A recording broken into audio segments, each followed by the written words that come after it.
Hey guys, मेरा नाम है अनुज। हाय, दिस इज अर्चित। आज की वीडियो में हम लोग डिस्कस करेंगे पर्सनल फाइनेंस के तीन बेसिक टॉपिक्स के बारे में। इनकम, सेविंग्स और एक्सपेंस। तो क्या है ये तीन चीज और इनका आपस में कोरिलेशन क्या है, आइए देखते हैं आज के वीडियो में। हमारी इनकम क्या होती है? एक नॉर्मल बिजनेस या नौकरी के लिए इनकम वही चीज होती है जो उस घर में पैसा या घर चलाती है। बिल्कुल। और अगर कोई हम बाहर जाते भी हैं तो कोई भी रिश्तेदार हमसे यही पूछता है कि भाई कमाते कितना हो? तो हमको इनकम तो पता है। बिल्कुल। तो और सेविंग्स भी हमको ये पता है कि जो हम बचा लेते हैं वो सेविंग्स होती है, और जो हम खर्च करते हैं वो हमारा एक्सपेंडिचर होता है। लेकिन मेरा बेसिक पॉइंट आपसे ये है कि इन तीनों में आपस में कनेक्शन क्या है, जो कि एक नॉर्मल पर्सन को समझ में नहीं आते। आज सबसे पहले नौकरी लगी थी, पहली सैलरी आई थी तो क्या क्या था उसका? पहली सैलरी जब आई थी मेरे पास तो कुछ पैसे मैंने अपने पेरेंट्स को दे दिए थे और बाकी बचे कुछ उड़ा दिए थे। बहुत बढ़िया।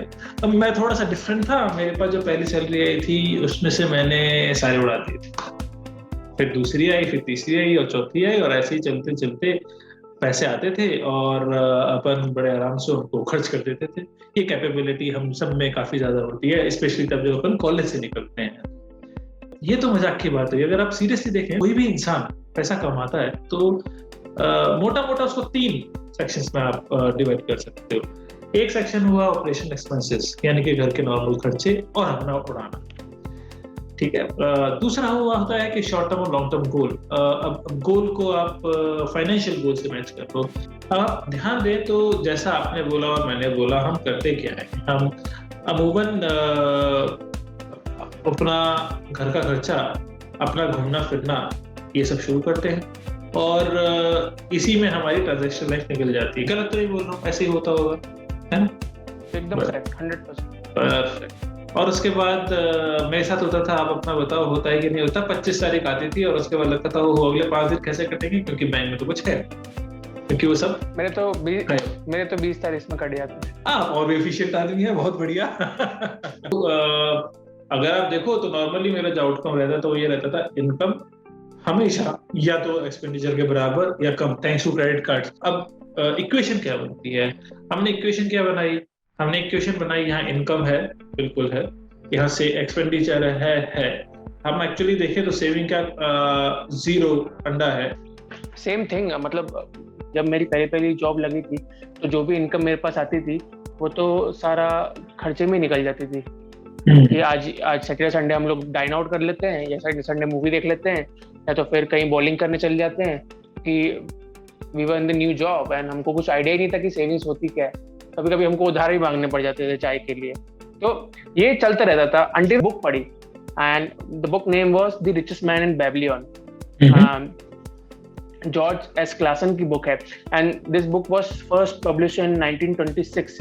तो और अभी तक इस प्रिंट में है। जैसे हमारी कथाएं नहीं होती हैं, उनको पैराबल्स में लिखा गया है। बेबीलोन एक रिचेस्ट स्टेट था एंड वहां के लोग कैसे रहते थे और रिच कैसे बने, and it is explained through parables, कथाओं के through. So the basic first thing was, उसमें लिखा गया था जब आपके पास इनकम आती है आपकी, तो the first thing you should do is you should pay yourself first. इसका मतलब समझ में आया? इसका मतलब ये हुआ कि जैसे ही आपके पास इनकम आती है तो आपका खर्च होने से पहले ही आपको एक पर्टिकुलर अमाउंट जो है दूसरे अकाउंट में डाल देना चाहिए। कितना भी हो सकता है वो, 10% हो सकता है, 20% हो सकता है, 30% हो सकता है, कैसे भी हो सकता है। And the second thing was, laws of gravity हमारे चेंज नहीं होते हैं। वैसे ही लॉज ऑफ जो मनी होते हैं, जो पैसों के लॉज होते हैं, कभी भी चेंज नहीं होते हैं। तो that's what I learn from this. तो मेरे लिए जो इक्वेशन ये बनती है कि सेविंग्स जो होती है वो पहले करना चाहिए। जो आपकी इक्वेशन है, savings equals to income minus expenditure, जो कि एक्सपेंस हमारा चले जाता है, उसके बाद जो बचता है हम लोग सेव करते हैं। लेकिन ऐसा होना नहीं चाहिए। हमारा जो एक्सपेंडिचर होना चाहिए वो सेविंग्स निकलने के बाद होना चाहिए। बिल्कुल सही, बिल्कुल सही। आई थिंक मैं ये बड़े हार्ड तरीके से समझा था। Good that you learned it from the book. मेरे लिए समझने का तरीका सिर्फ इतना था, जब समझ आया कुछ नहीं बच रहा और अब तो मजबूरी है, इमरजेंसी के लिए भी पैसे नहीं है, तो तब समझ आया था कि भाई पहले जरा 1 तारीख को जो तनख्वाह आई, कुछ जो है अब सेविंग के लिए अलग से डाल दी जाए, तो that was the only way. I think we both learn differently, but that's interesting. और दूसरी चीज ये है कि मैंने ये भी पढ़ा था कि जो हमारे लॉज ऑफ ग्रेविटी जो सर आइजैक न्यूटन ने लिखे थे, he also lost his money in a stock market bubble in the stock market for 1721। तो इतने बड़े मैथमेटिशियन भी और साइंटिस्ट भी जिनके पास इतना पैसा है, वो भी लॉज ऑफ मनी को कभी कभी नहीं समझ पाते। तो Anuj, this was quite interesting equation. I am sure काफी ज्यादा लोगों के लिए काम की चीज होगी, but instead of stopping just here of this equation, what if we talk more about the saving? What if we talk about more about कि कैसे करनी है, कहाँ करनी है, किस तरीके से कर सकते हैं ये सेविंग वाला पार्ट, तो कैसे कर सकते हैं? राइट, सो हम नेक्स्ट वीडियो में यहीं से स्टार्ट करेंगे कि एक नॉर्मल पर्सन को कहाँ से कितनी सेविंग्स करनी चाहिए, चाहे वो 100 रुपए कमा रहा हो, चाहे वो 1000 रुपए कमा रहा हो, एक बेसिक रेशियो क्या होना चाहिए ताकि वो आगे अपने फ्यूचर के लिए थोड़ा सा सेफ महसूस करे। सो नेक्स्ट वीडियो में हम लोग यहीं से स्टार्ट करेंगे। Make sense. अच्छा लगा बात करके।